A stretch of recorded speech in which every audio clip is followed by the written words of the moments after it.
A'udzubillahi minasyaitonirrajim. Bismillahirrahmanirrahim. Rabbi shrah li sadri wa yassir li amri wahlul 'uqdatam min lisani yafqahu qawli. Assalamualaikum warahmatullahi wabarakatuh. Alhamdulillahirabbil alamin. Alhamdulillahillazi anzala ala abdihil kitaba wa lam yaj'alahu iwaja. Asyhadu alla ilaha illallah wa asyhadu anna Muhammadan abduhu wa rasuluhu, amma ba'du. Faqalallahu ta'ala fil Qur'anil Karim, Rabbana la tuzigh qulubana ba'da idh hadaytana wa hab lana min ladunka rahmah innaka antal wahhab. Pertama-tama, marilah kita panjatkan puji serta syukur kita kehadirat Allah Subhanahu wa ta'ala yang telah memberikan kita kesehatan sehingga kita masih diberikan umur panjang sampai hari ini. Tak lupa salawat serta salam kita curahkan kepada junjungan Nabi kita, Nabi Muhammad Sallallahu Alaihi Wasallam, kepada para sahabatnya, para keluarganya, dan para tabi'in-tabi'atnya. Dan semoga syafaatnya sampai kepada kita selaku umatnya. Pada pembahasan saya hari ini, saya akan membahas perbuatan yang dapat menghapus amal ibadah. Lantas, apa sajakah perbuatan tersebut?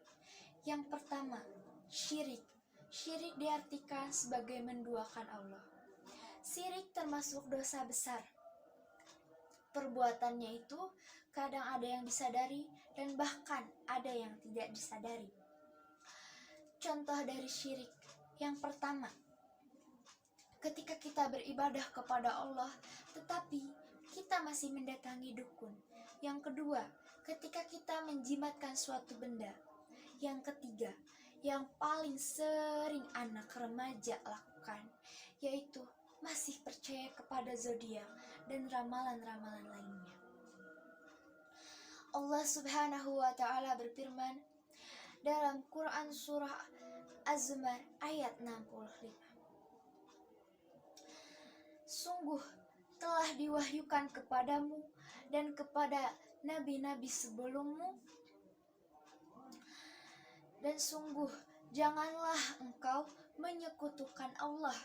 Niscaya akan terhapuslah amalmu dan engkau termasuk orang yang rugi.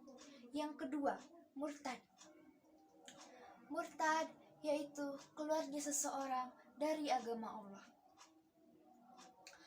Allah Subhanahu wa ta'ala telah menjanjikan balasan bagi seseorang yang keluar dari agama Islam.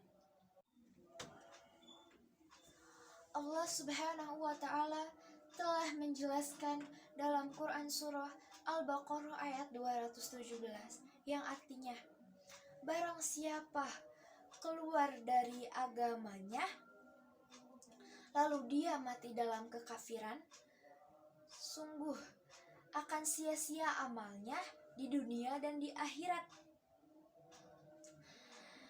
dan dia akan dimasukkan ke dalam neraka dan dia kekal di dalamnya. Sudah jelas dalam potongan ayat tersebut dijelaskan barang siapa yang murtad tentunya amalannya akan sia-sia di dunia dan akhirat. Bahkan dalam ayat lain dijelaskan akan tertolak amalannya. Yang ketiga, ria. Ria diartikan sebagai sombong. Tujuannya yaitu untuk mendapatkan pujian dari seseorang. Allah Subhanahu wa ta'ala sangat membenci orang yang sombong ini. Dijelaskan oleh Allah dalam Quran surah Luqman ayat 18. Dan janganlah kamu memalingkan wajah dari manusia dengan sombong. Dan janganlah kamu berjalan di muka bumi ini dalam keadaan angkuh. Sungguh Allah tidak menyukai orang-orang yang sombong dan membanggakan diri. Sombong ini merupakan perilaku tercela. Jadi sebaiknya kita hindari perilaku ria. Yang keempat, suudzon. Suudzon ini paling sering banyak dilakukan oleh umat manusia.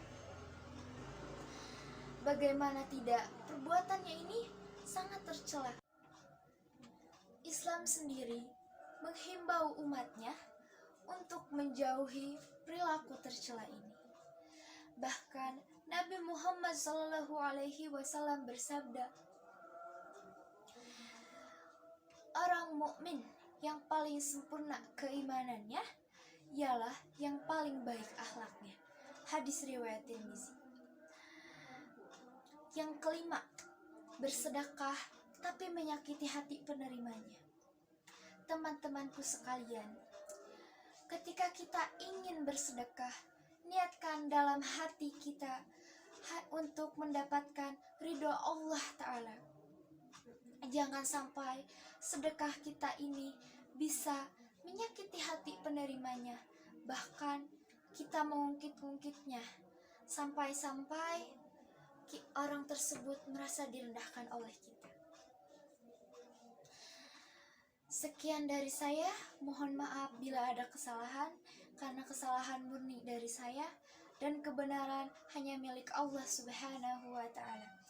Akhir kata, wassalamualaikum warahmatullahi wabarakatuh.